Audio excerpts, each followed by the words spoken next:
Queridos amigos y colegas, un verdadero gusto saludarlos una vez más. En esta ocasión aprovecharemos este video para abordar un poquito acerca de los principios de contabilidad generalmente aceptados que se deben observar en Guatemala. No sin antes invitarlo a quienes no se han suscrito a mi canal que activen la campanita y también podamos compartir el contenido. Cuando hablamos de los principios de contabilidad generalmente aceptados en Guatemala, tenemos que observar el artículo 368 de nuestro Código de Comercio. Al respecto, el mismo establece que todo contribuyente, establece el término comerciante, pero que para el efecto es el día de hoy conocido como contribuyente, están obligados a llevar contabilidad de acuerdo al principio de partida doble y utilizando los principios de contabilidad generalmente aceptados. En la actualidad ese es un tema de discusión, cuáles son esos principios de contabilidad generalmente aceptados en Guatemala. Hasta hace algunos años atrás circulaban unos libritos donde estaban los principios de contabilidad. En ese momento eran alrededor de 30, 40 aproximadamente. Sin embargo, a partir del año 2007, el propio Instituto Guatemalteco de Contadores Públicos y Auditores emitió una resolución, dado que este era en su momento el órgano rector de la práctica de la contabilidad, pues emitió una resolución en la cual se adoptaban como principios de contabilidad generalmente aceptados en Guatemala las normas internacionales de información financiera que emitiera el IASB. Posteriormente, el colegio, ya con la autoridad que le corresponde, adicionó a esa resolución la incorporación de la norma internacional de información financiera, es decir, estaban las dos alternativas según la aplicación de cada contribuyente. Al día de hoy, esas resoluciones no tienen una fuerza de ley como quisiéramos, para que efectivamente en Guatemala se aplicaran las NIF.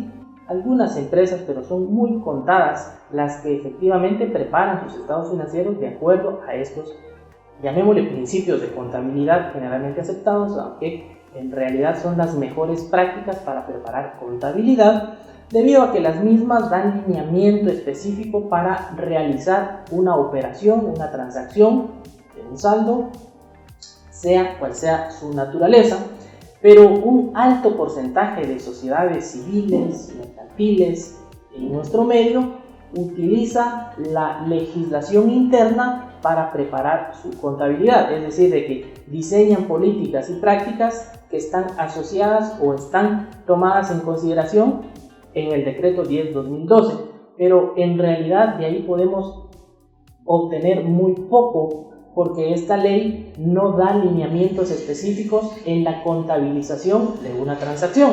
Es decir, el decreto 10/2012, ley de actualización tributaria, da lineamientos para la preparación de la carga impositiva, es decir, el impuesto a pagar que toda sociedad debe considerar luego de terminado un ejercicio fiscal.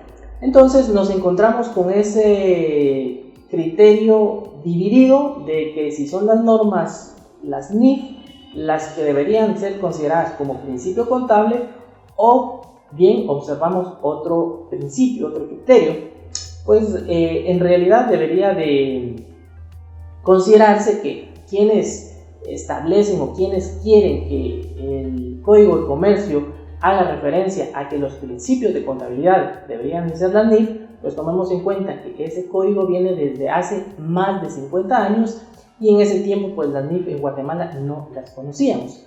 Las NIF vinieron a Guatemala años después.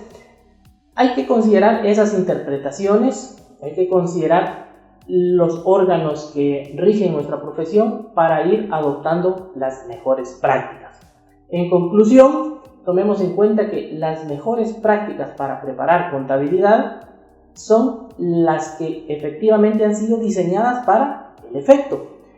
En cuanto a estados financieros que preparan de acuerdo a la legislación tributaria, hay mucho sesgo porque hay mucho criterio.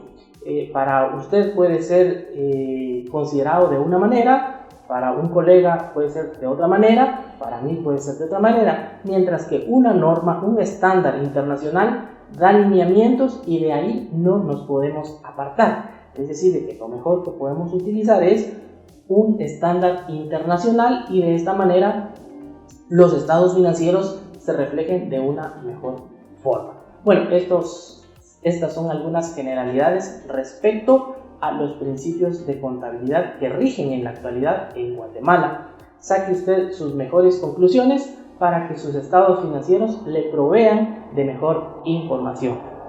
Muchas gracias.